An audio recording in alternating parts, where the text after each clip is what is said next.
뉴스 속 경제 이슈는 더 쉽고 깊게, 최신 고용 동향은 더 빠르게 전해드리는 고용브리핑 365 시간입니다. 오늘도 신세롬 기자와 함께합니다. 안녕하세요. 오늘 어떤 이슈 가져오셨나요? 네, 국내에서도 코로나19 유행이 잦아들고 있다는 거 좀 체감하고 계실 텐데요. 네. 세계적으로도 이 코로나19가 점차 풍토병을 의미하는 엔데믹 단계로 접어들면서 산업계의 희비가 엇갈리고 있습니다.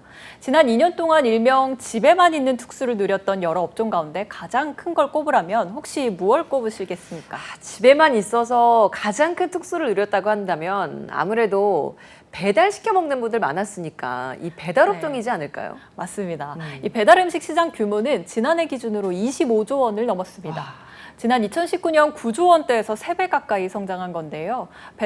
배달원 취업자 수도 지난해 10월을 기준으로 42만여 명을 기록했습니다. 1년 전보다는 10%, 코로나 전인 2년 전과 비교하면 23% 가까이 늘어났죠. 이렇게 코로나 확산으로 가파른 성장세를 이어오던 배달 음식점과 배달 플랫폼이 흔들리고 있습니다. 당연히 일자리 양상에도 변화가 감지됩니다. 이슈픽에서 짚어봅니다. 네, 배달 음식 한 번, 두 번 먹다 보면 편하긴 한데 계속 먹기 사실 좀 물리거든요. 네. 그리고 식당 가서 먹으면 굉장히 맛있는데 이게 포장이 돼서 오다 보면 또 맛이 질이 좀 떨어지는 경우도 있고 이래서 요즘은 또 거리두기도 풀려서 밖에서 외식하는 분들이 부쩍 늘었더라고요. 맞습니다. 외식을 하면 또 느낌도 많이 다른데요. 맞아요. 모든 제한이 사라진 만큼 외식이 늘었고 또 그만큼 배달 플랫폼 사용자는 계속 감소하고 있습니다. 물론 화창한 봄날이라는 계절적 비수기 영향도 일부 있지만 네. 사용자가 급증했던 지난해와 비교하면 또 다른 모습입니다. 그러면 일상회복이 시작된 이후 실제로 배달앱 이용자가 얼마나 줄었나요?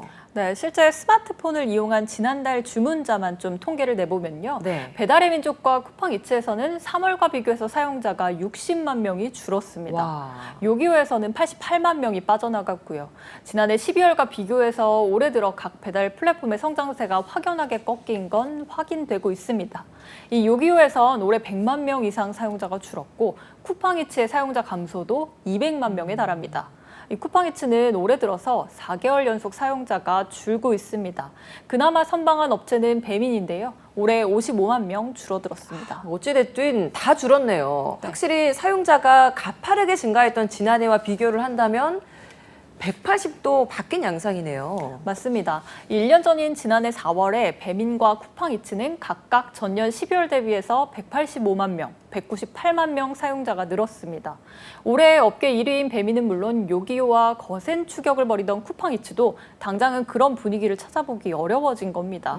이 거리두기 해제로 인해서 식당이 붐비고 또 그간 억눌렸던 외식 수요가 폭발하고 있는데 이에 비해서 배달의 주문은 자연스레 감소하고 있어 앞으로 이런 현상은 계속될 것으로 보입니다. 거리두기 해제 문제도 있지만 전 또 생각이 드는 게 배달비 오른 거. 네. 이것도 한몫하지 않았을까요? 맞아요. 대부분 공감하고 계실 겁니다. 네. 배달비만 5,000원, 7,000원 이렇게 나오기도 하는데요. 실제로 최근 서울연구원이 발표한 자료에 따르면요. 올 1분기 배달 서비스를 이용하지 않은 서울 시민의 절반 이상이 배달 음식과 배달비 상승을 경제적 부담 이유로 꼽았습니다. 네. 특히 10명 중에 3명은 최근 배달비 인상으로 인해서 배달 서비스 이용 빈도가 줄었다고 답했습니다.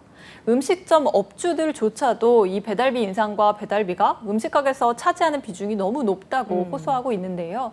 배달을 직접 포기하는 업주들까지도 나올 정도라고 합니다. 네. 저도 배달비가 비싸서 이용을 줄인 10명 중 3명에 포함되는 사람으로서 네. 정말 이 배달비 높아진 거 좀 소비자 입장에서는 상당히 좀 불만스러운 부분이에요. 맞습니다. 이렇다 보니까 앞으로 이 배달업계 생존 전략 고민할 수밖에 없을 것 같네요. 네, 그동안의 배달 앱들은 적자를 감수하고서라도 외형을 성장하도록 주력해 왔는데 그렇다 보니 역대 최고 매출이 나왔지만 수익 개선은 더디입니다.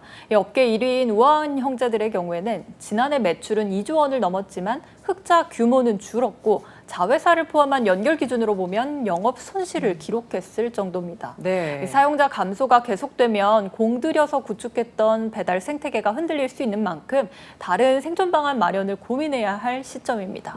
당장 뭐 배달이 급증하면서 배달원 취업자 수도 급증했는데 자연스럽게 일자리가 줄어드는 그런 상황으로 가는 거 아닐까요?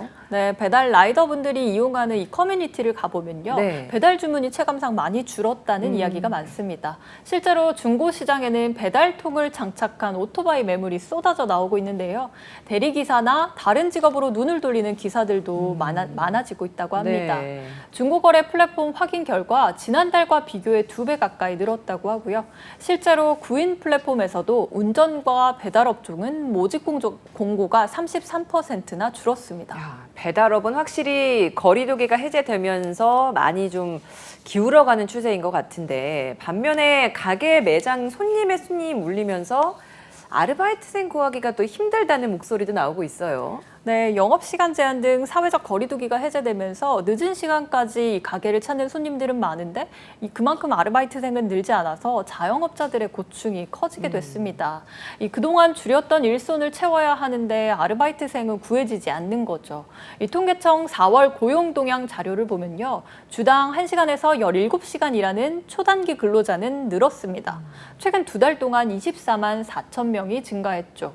이 한 업체의 아르바이트 채용 공고 수를 분석해보니 전년과 대비해서 51.1% 증가했다고 합니다.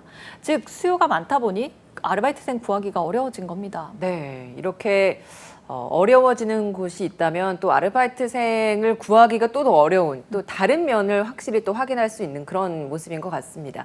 자, 한컷 이슈도 짚어보죠. 어떤 소식 준비하셨나요? 네, 그동안 야구나 공연 좋아하셨던 분들 많이 움츠러드셨을 텐데요. 네. 환호성을 지를 수 있게 됐습니다. 여러 사람이 모이는 야구장이나 공연장에서도 함성이나 떼창이 금지였던 것에서 자제 권고로 바뀌면서 확연히 찾는 사람이 늘고 있다고 하는데요. 이 야구장은 연일 만석 행진을 이어가고 있을 정도입니다. 지난 어린이날 휴일에 봤더니 전국 5개 야구장에 10만 3천여 명의 관객이 모이면서 하루 최다 관중 역대 6번째 기록을 세우기도 했습니다. 이런 구름 관중에 관련 상품 매출도 뛰고 있습니다. 아, 사실 봄날 치킨 맛집 하면 야구장이잖아요. 네, 치킨에 맥주 한 잔 시원하게 딱 마시는 맛이 있죠. 네. 야구장의 대표 먹거리인 치킨의 매출 성장세가 아주 폭발적인데 잠실 야구장에서만 6개 매장을 운영 중인 한 치킨 가맹 브랜드는 지난 주말 동안에 6천만 원이 넘는 매출을 올렸다고 합니다.